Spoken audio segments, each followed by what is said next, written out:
Hello folks, what's the video, and here I'm going to be talking about the BTCC Round 2 at Brands Hatch GP, and it feels weird to have Brands Hatch not only as not the season opener, but also it being GP before Indy.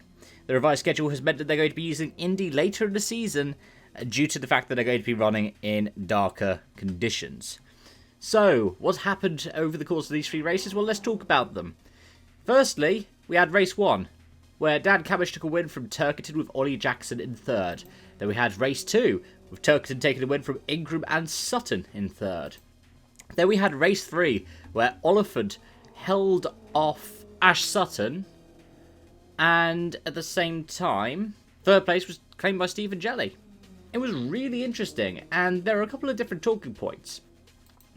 Firstly, the Hondas seem to be having a horrible time of it. Especially the FK8s. Now, we know that there's been an upgraded radiator on the Dynamics cars, which wasn't there on the other cars of BTC. But at the same time, that's not really going to be the best for them. Because, well, we saw overheating, we saw Dan Camish out in the final race with smoke billowing out of the front of that Dynamics car. That was really weird to see. But, yeah, that meant that we ended up with the first race in 5 years where a Honda did not score a point. That's really weird. That's really odd.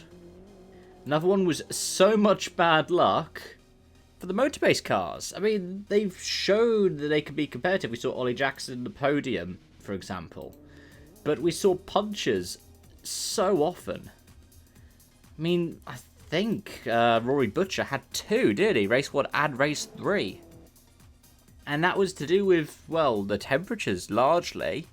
It's weird to think that, as we've had the British Grand Prix and the 70th anniversary ones in F1, where we saw tyre temps, tyre deg, and punches being a big thing. In the BTCC at Brands, we've seen that same thing this weekend. Apart from that, that massive race 3 collision. That was, yeah, I think massive is probably the best way to put it. Took out Tom Ingram, took out a few other cars as well. At the very least out of contention, if not out the race. But at the same time, we're seeing several cars that are emerging quite competitive this season. The Infinity is really competitive in the hands of Ash Sutton. The new Focus is also very much up there too. And of course the BMW is still one of the fastest cars out there, but the advantage that it has been somewhat diminished compared to, say, last season. But yeah, congratulations, for example, to Tom Oliphant with a first win. That is what BMW's 300th podium in the BTCC. Yeah, let me know your thoughts in the comment section down below. Thank you so much for watching, and I hope to see you again soon. Bye-bye for now.